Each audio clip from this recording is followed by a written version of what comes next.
Hello, I am really happy that you're here. And this video is inspired by a comment from a listener, so I want to say thank you for that, where they were just saying that they felt like they've been out of flow and wanted to find their way back into the flow. And I thought, what a great topic to talk about. Flow is really just divine alignment. It is when we are in alignment with the part of ourself that is beyond this human experience. So we're not these small, separate humans at the mercy of a big and sometimes frightening world, although it felt that way to me for most of my life, and I'm sure many of you can relate to that feeling. But, part of the beauty of this spiritual journey is realizing that we are so much more than that. We are these divine, infinite beings of light in a benevolent sea of energy that is always guiding us and leading us to our highest potential, our most joyful experience. But we fight it because as human beings, even when we become aware of this, our ego, the part of us that helps us to focus into these separate individual identities that we need to be human beings, our ego wants to keep us safe. That's its primary job. Our human life can often pull us in so deeply that we completely forget about who we truly are. Even if we know, we forget, and we start to identify with the perceptions and judgments of the outside world. And this is when we can really get wrapped up in judging ourselves for not being enough, not having enough, not being where we think we should be in life. There's a lot of shoulds when our ego is running things, and a lot of comparison to other people. Your higher self is never going to criticize you or judge you. This is the part of you that exists as unconditional love. And so when you tune in and you ask this part of you if this is true, you know immediately before you even ask that any story that you're telling yourself that is creating a feeling of unworthiness, that's not the voice of love. This is not the voice of your higher self. This is your ego that's talking. So it's really a practice of beginning to recognize this, and all of this can just take a few breaths, and you can shift right back into your heart. Your heart is the portal to your higher self, to your soul, to infinite intelligence. Our natural state is joy, peace, harmony, bliss, expansion. So when you find yourself in contraction, feeling tight, feeling unworthy, feeling not enough, you just know that you need to come back into your heart, realign with your truth and your higher self. And it's just actually about letting go of what is not you, is not of truth, rather than anything that you need to do or change. But the truth is that there is not a single person out there who has your unique blend of experiences, gifts, insights, wisdom from all of your lifetimes, from this lifetime, from what you have brought through from your ancestors. And each one of us is this unique puzzle piece, and without each one, the universe would be incomplete.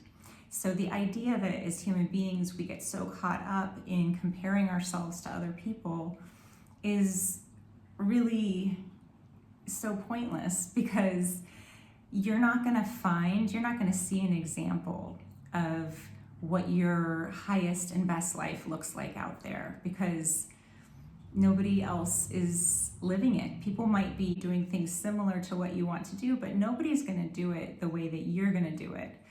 And there just isn't a model out there for what you came here to do and to create and to be. So we can really release ourselves from this comparison to others and judging ourselves. And ironically, it is the self-judgment that keeps us stuck, keeps us feeling stuck, keeps us from moving forward. Because when we are judging ourselves, we are out of flow. We're out of alignment with our higher self, with Source, because Source, God, infinite intelligence does not judge us. Our higher self does not judge us. That is a human quality. Our soul, our higher self, sees everything as expansion. So whether our human labels something as negative or positive, our soul is just seeing it all as expansion, and the further we go into the darkness, into what our human would perceive as difficulty and struggle, it's like the idea of pulling back a rubber band, and it's like the further it goes in one direction, the further it can go in the other direction, because there's always this balance, the yin and the yang. And so our soul doesn't see any of it as wrong or bad. That is all human ego. So just know that wherever you are in life, if you can let go of judgment of it and trust that you're exactly where you need to be, you are exactly where you need to be. You're right on time.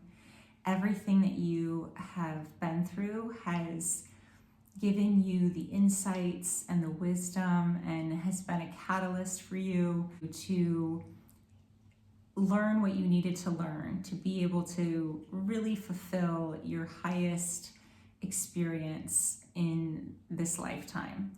So just trust yourself, trust where you are, let go of the shoulds and the judgments, and keep coming back into your heart and choosing love, choosing compassion for yourself. And it's from that space of accepting what is, even if it's not where you would like things to be or how you would like things to be. If you can come into acceptance, then you come into peace. And once you're in a state of peace and harmony, this is when we are able to receive the guidance from our soul, from our higher self, on what the next best step would be and how to move forward in the highest and best way, what it is that we need to assist us on our path. And while you may not be able to see where you are being led or how things are going to get better, just trust that your heart always knows the way forward. And if you just keep coming back to that, I heard something that really helped me when I was in a lot of self-judgment about where I was in my life with my business, that if you just change 1% each day, if a ship just changes course 1% each day, you end up in a totally different place. And it doesn't have to be these huge steps, and you don't have to know where you're going. You just trust that if you follow each breadcrumb, follow your excitement, follow, your soul speaks to you through excitement, your higher self speaks to you through excitement. So that is the language of your higher self. So the things that light you up, the things that get you excited, follow those breadcrumbs, and just to the best of your ability, I hope that you can relax into trusting yourself, appreciating all that you've been through, loving yourself, and I'd love to hear your experiences. And thank you so much for being here.